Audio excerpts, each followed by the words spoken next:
MSU TV is on the air, bringing you the best student-produced educational, entertaining, and informative programming.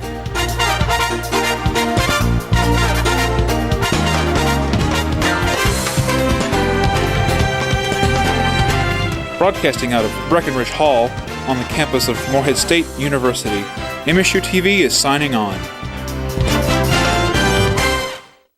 Good evening. Welcome to NewsCenter. I'm Cecil Pergram. Kyle McKenzie is on vacation. And I'm Angela Hardesty. This is your news for February 9th, 2012. Since 1999, state colleges have experienced budget cuts of nearly $300 million. 53 MSU students went to Frankfort this year for a political rally opposing a new bill. NewsCenter Hardy Breeding was there for the story. The rally for higher education took place on Monday, February 7th in Frankfort, Kentucky. College students from around the Commonwealth made the trip to the Capitol to support the voting down of a 6.4% budget cut in statewide college education. 53 MSU students attended this year, and NewsCenter caught up with a few of them. I'm a government major, so right here it has a kind of a double opportunity to not only support this cause, but also to actually meet some people that might help me later on in my future career. This is my first year going to the rally. I'm a government major, so I really came here for a personal opportunity, and more importantly, just to help out Kentucky with education. Cutting education causes so many other problems that whatever money you even think you're going to save is eaten up by a whole host of problems. Students filed in to see their student government presidents speak, as well as their state representatives. At one point, students were asked to move upstairs as the first floor could not sustain all their weight. Speakers for the afternoon included Representatives Richard Henderson, Ryan Quarles, Keith Hall, and Kelly Flood. NewsCenter was able to interview Representatives Flood and Quarles. The real worry is that there's so many kids who cannot afford to go to college anymore, and their hopes and dreams are as real as my child's dreams are, and I know what we're doing to put him through college. So it is such a significant truth to know that there are people who want to go to college who can no longer afford it. That is not the America we all believe in. We can change it, and we have to. Representative Quarles had this to say about the future of higher education in Kentucky, as well as some words of advice for the college student. I think that Kentucky has challenging times ahead of it. We currently have a structural deficit when it comes to our budget, meaning it's consistent that even in good economic times we spend more than what we bring in.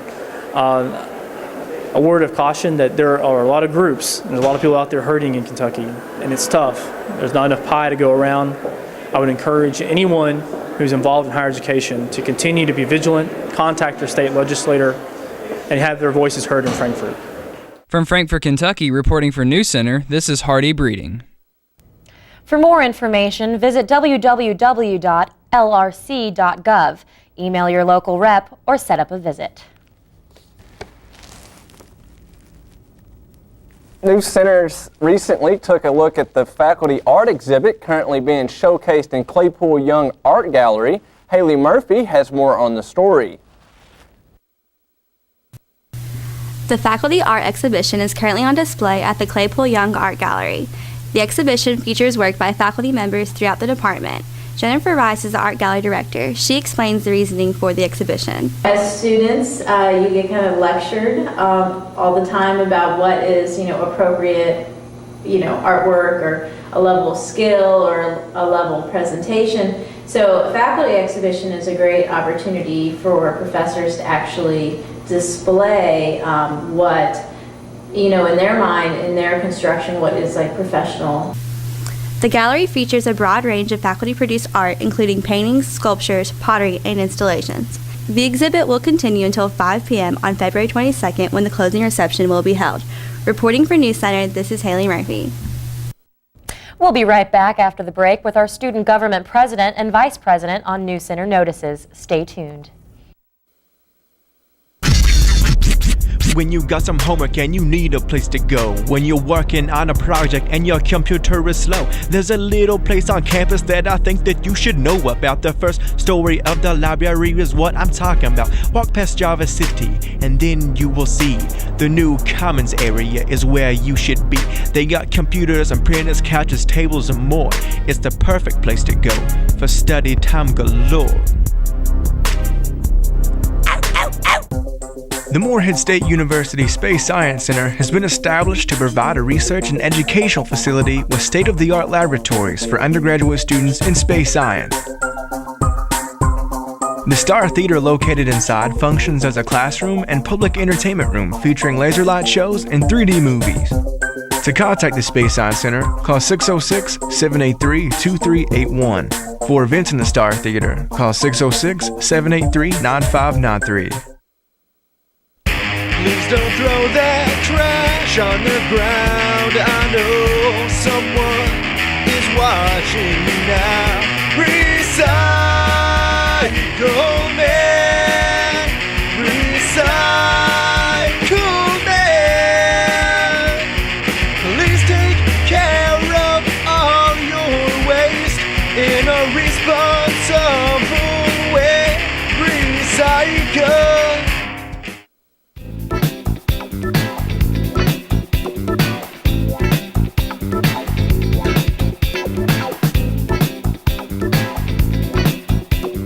Oh yeah, that's right. Get the good stuff. The Java City on campus has just what you need to get you going. Located on the first floor of the Camden Carroll Library.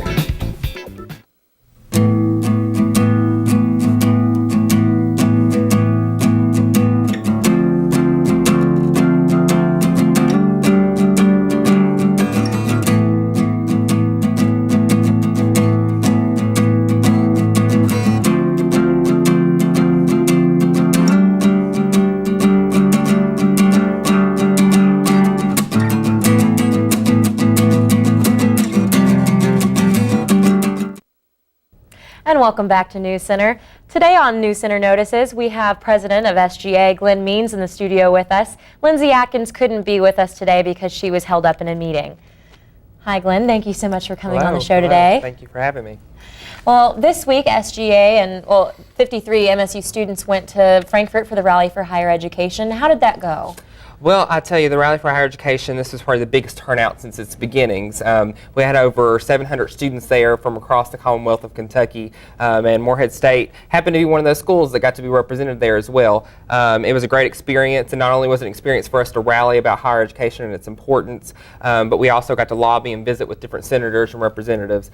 So that was a very special moment for our students to be able to tell them why higher education is important and how these 6.4% cuts that we cannot endure as students any longer, and those issues need to be addressed. Yeah. Right now there's an issue where they're trying to make UPike a state university, and if that does happen, there will be a lot of budget cuts. What was the take on that? Well, the issue is you know, we're going to endure the 6.4%. You know, that's fact. But factoring in another public institution, that's a whole other issue. As far as enduring the cuts from University of Pikeville and it becoming a public institution, you know, they're saying right now it's a $13 million project, but this project could turn into a $200 million project, which that's going to have a big hike in tuition, and that's just something that our students can't afford. It's going to pull away from our enrollment, which we've worked so hard to get up this year, but there's so many different issues that factor into this public institution that I don't think that we've actually sat down at the table to realize how it's going to impact our students across the Commonwealth. Yeah.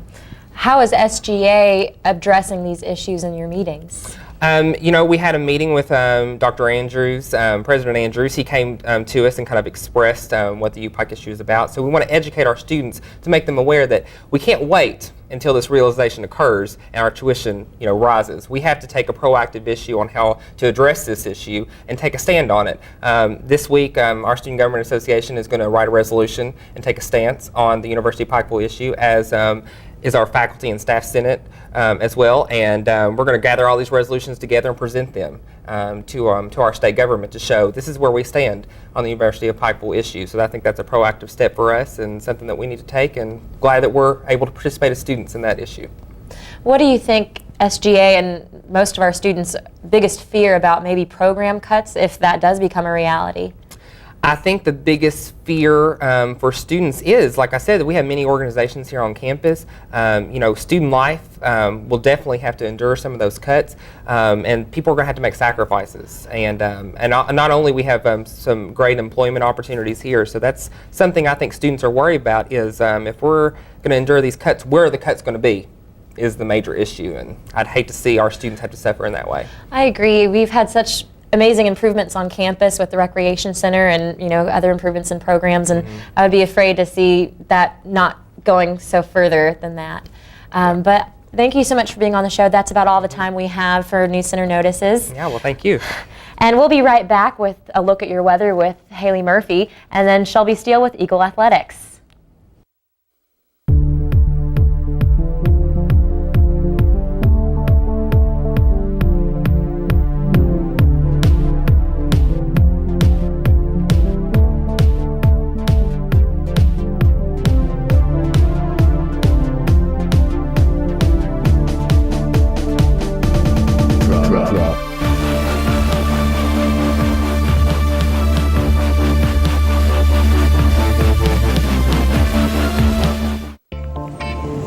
What's wrong, dude? Second guessing that cheeseburger?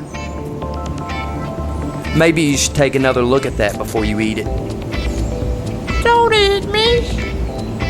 Now how could you be thinking of eating that when really you're thinking of a slow-cooked chili-covered Geodog with cheese with your selected choice of chips? Throw that thing away. Located on the first floor behind the elevator. What about me? When you're thirsty, are you gonna depend on a crumpled old dollar? Remind yourself to always bring your Eagle card. Dude, you need the Eagle card.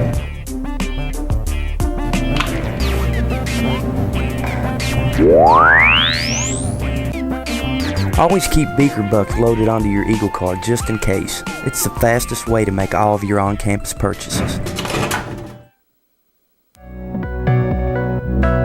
Do you ever feel like you're moving slow when it comes to finding the information you need on the internet? Well, visit Camden Carroll Library, located in between Alley Young and Fields Hall. With several floors of books, you're sure to find what you're looking for. Don't lose sleep looking for information. Visit the Camden Carroll Library, and you're sure to find just what you're looking for.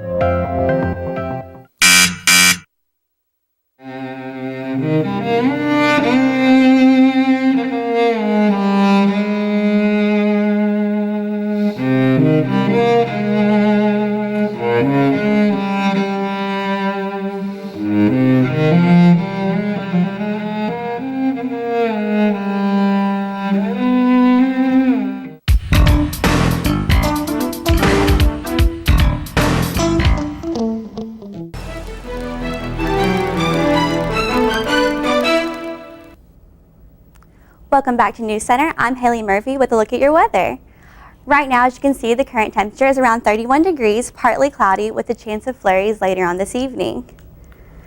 As you can see, our record temperatures for this day were a high of 70 back in 2001 and a low of -15 in 1899.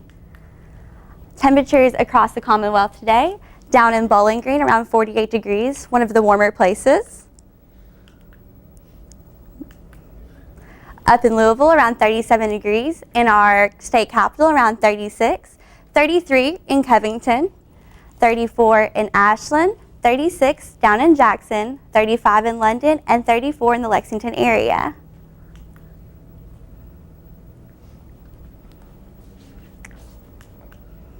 Currently in Moorhead, it's around 31 degrees, mostly clear with a humidity around 70%. Our winds rather slow, around 3 miles per hour, heading south. Tonight, it's partly cloudy with a low of 28 degrees, getting a little cool, so there's a chance of snow. Tomorrow, partly cloudy, warming up a bit with a high of 50. take a look at our weekly weather. On Friday, we have a high of 43 degrees and a low of 23. It's partly cloudy, so you'll see a little bit of sunshine. Saturday, the high is 31 with a low of 24 and a chance of rain. Sunday, around 33 degrees for the high and getting a little chilly at 22 for the low. Monday, warming up back to 37 degrees and 23 for the low. Tuesday, for Valentine's Day, you're looking at a high of around 41 degrees and a low of 25. That's a look at our 5-day forecast. What do you guys think of those temperatures? Warming up a little bit? It seems like it's going to get a little bit chilly. I was watching a little bit last week about the groundhog. Apparently seen its shadow in about 5 more weeks of winter. It seems like winter's just now getting here, but it's supposed to be ending here in about 5 weeks. But I ain't going to complain. It's outstaying its welcome already in my book. Okay, hopefully it gets a little warmer for Valentine's Day so people can go out and celebrate, have a good time. Now going to Shelby Still with a look at Eagle Athletics.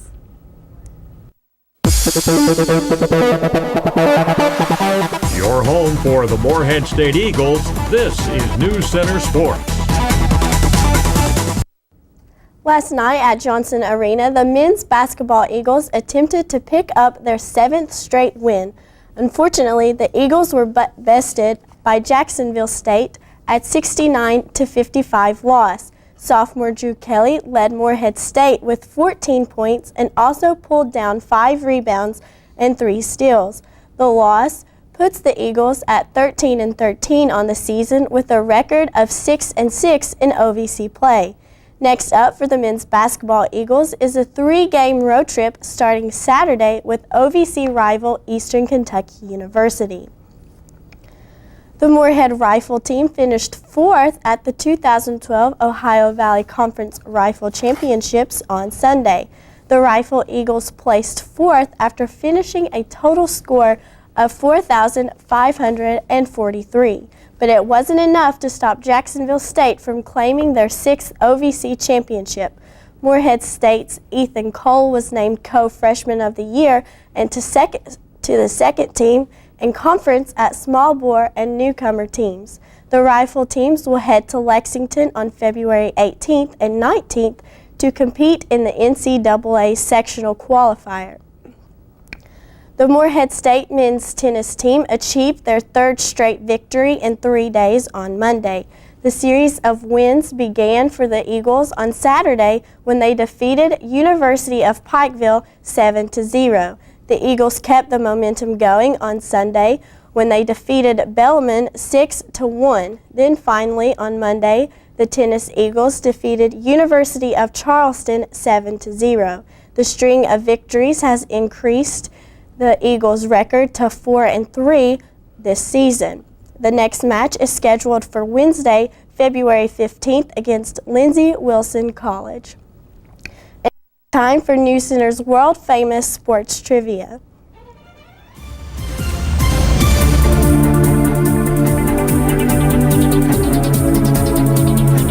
Over the break, the Morehead State basketball Eagles came short of pulling off an upset of number 10 Murray State in Johnson Arena.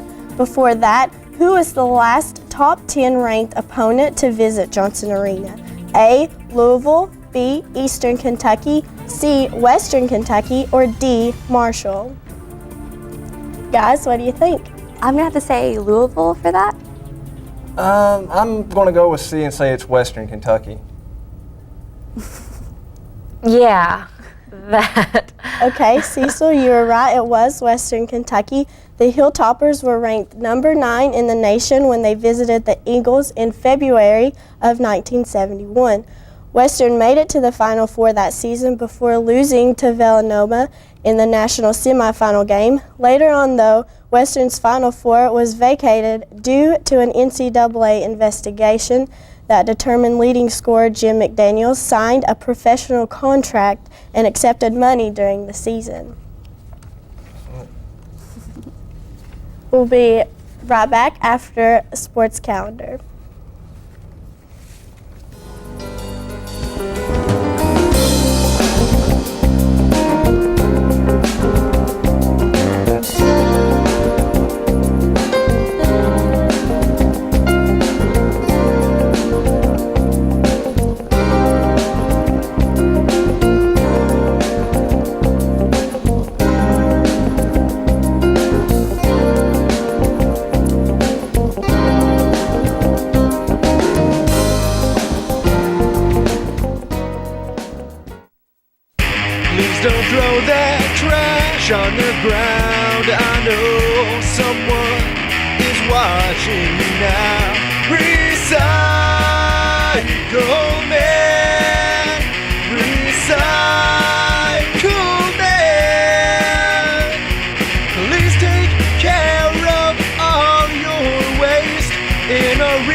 For over 25 years, the Kentucky Folk Art Center has provided the community with some of the finest folk art pieces amongst the region. The first floor gallery displays a periodically alternating exhibit of the center's most impressive permanent collection, as well as a wide array of unique items for sale at its gift shop, such as jewelry, sculptural pieces, alongside t-shirts. The second floor hosts several different folk art exhibits throughout the year.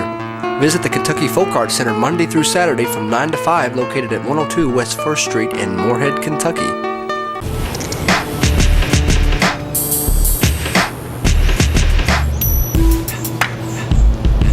Hey man, you're not supposed to be smoking on campus. Don't listen to him. It isn't like anyone's gonna know he's smoking a cigarette. That's a really bad idea. Remember, Moorhead State University is a tobacco-free campus.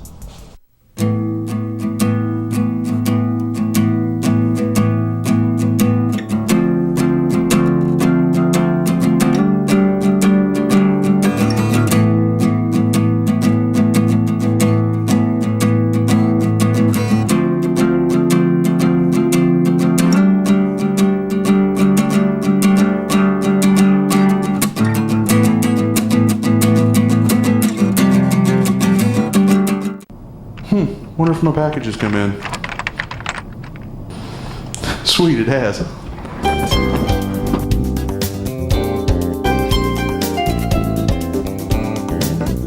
can I help you today, sir? Yeah, I got a package. What's your dorm address? 811 Cartmel. 811 Cartmel. See your student ID, please. All right.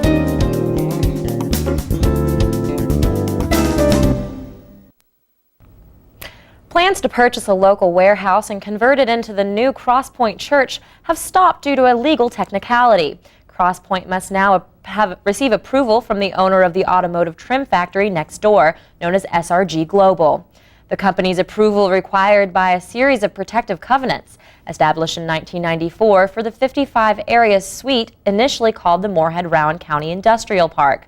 The covenant states uses of the property requires written consent of property owners within the park boundaries. Crosspoint Church currently holds its weekly services in the Moorhead Conference Center and draws around 500 people per week. Moorhead State University hosted a viewing of the 38th Annual Student Academy Awards in Breckenridge on Monday. NewsCenter has more on the story. The event showcased a compilation of the 2011 first place winning entries. Hosting the event was the Moorhead Film Series Committee. Dr. Mark Graves serves on the committee and is an associate professor of English for the university. He says the event is a good way to show students what they could do. Well, basically, it's an opportunity for students to come in and watch films with their peers, perhaps to give them the opportunity to either minor in film studies, which is always our hope, but also to sort of think big so that they realize that they too can make student films. One student had this to say about the event. As someone rather that likes to make short films, I think it's interesting to see what my peers are creating as opposed to what I'm creating.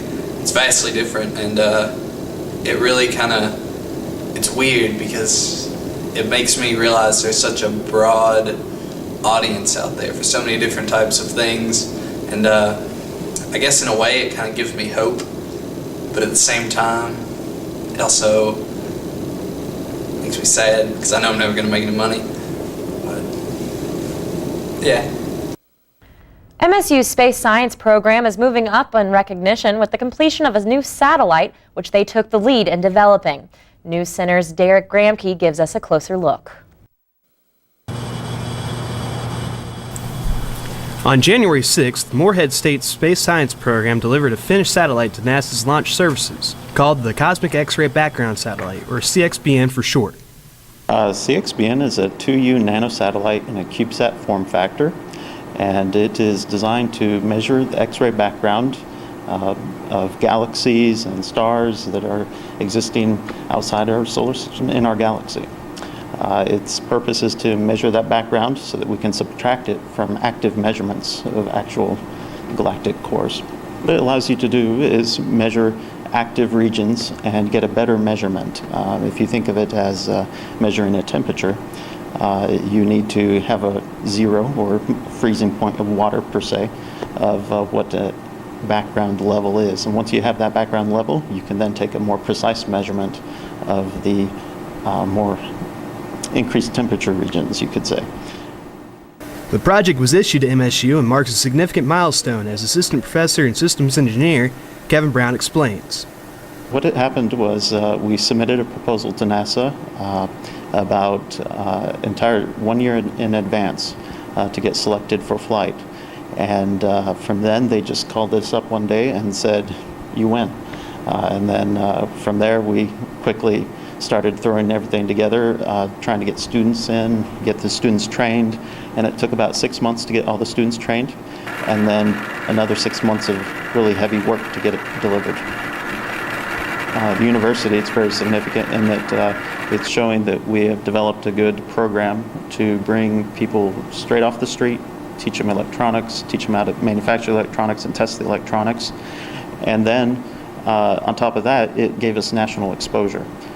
Something that Moorhead wasn't very prominent in satellites before. So with NASA's help, we have got many papers accepted into CubeSat conferences and satellite conferences.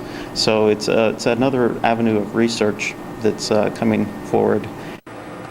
This project and others allows students to become involved in creation and development of satellites, giving them valuable experience. I actually learned a lot of things that related to the electrical engineering while I was working with. I actually started working since last summer, and I really didn't know anything about it, but whenever I started working, I learned how to design the circuit board and how to program, so I got to learn how to program the microprocessor of the satellite. As the student team lead, I led 3 different design reviews, 4 actually, the PDR, CDR, and the MRR, and then also the Delta MRR. That was a closeout presentation that we gave. But those were all of the major milestones of the project. Some of these were like 2-3 hour presentations in front of NASA officials, NRO officials, and some of the staff out at Cal Poly State University. Aside from the design reviews, as the team lead, did a lot of the upfront design work on the project. I worked on the initial power systems design. I worked on a lot of the structures and mechanisms for the satellite. I did a lot of SolidWorks work for the project. I managed all of the CAD files for it, all the assemblies. Reporting for NewsCenter, I'm Derek Gramke. The life of a college student is typically a busy one. Students must remember their assignments and keep up with their appointments, making it easy for them to forget about campus safety. NewsCenter's Greg Bowen has some tips to keep students safe this semester.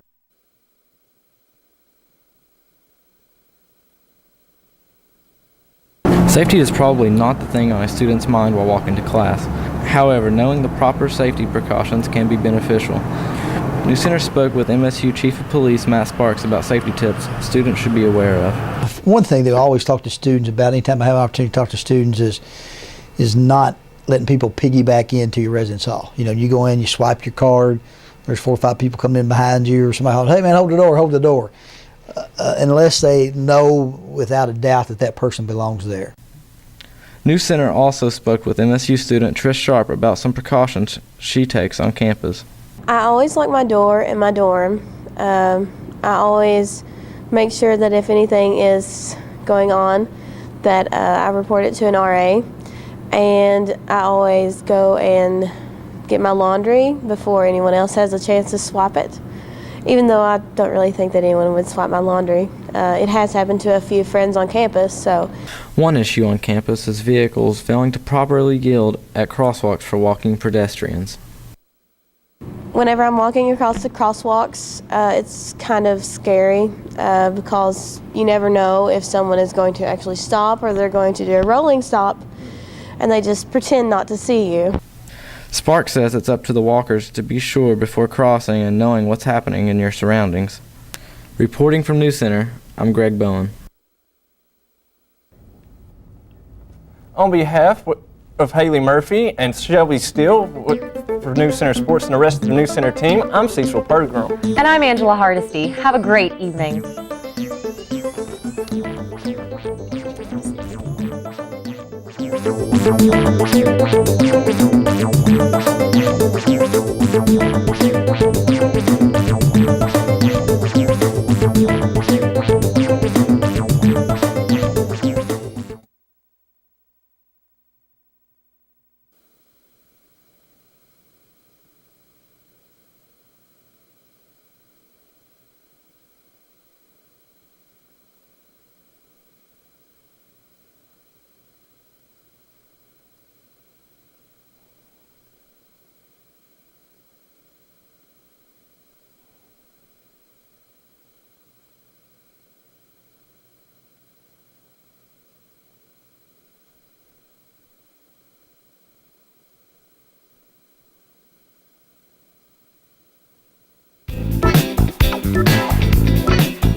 Oh yeah, that's right.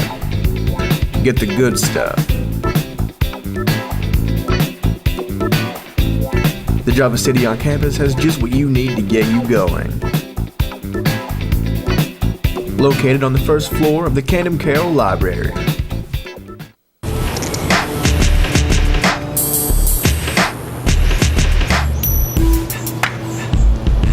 Hey man, you're not supposed to be smoking on campus.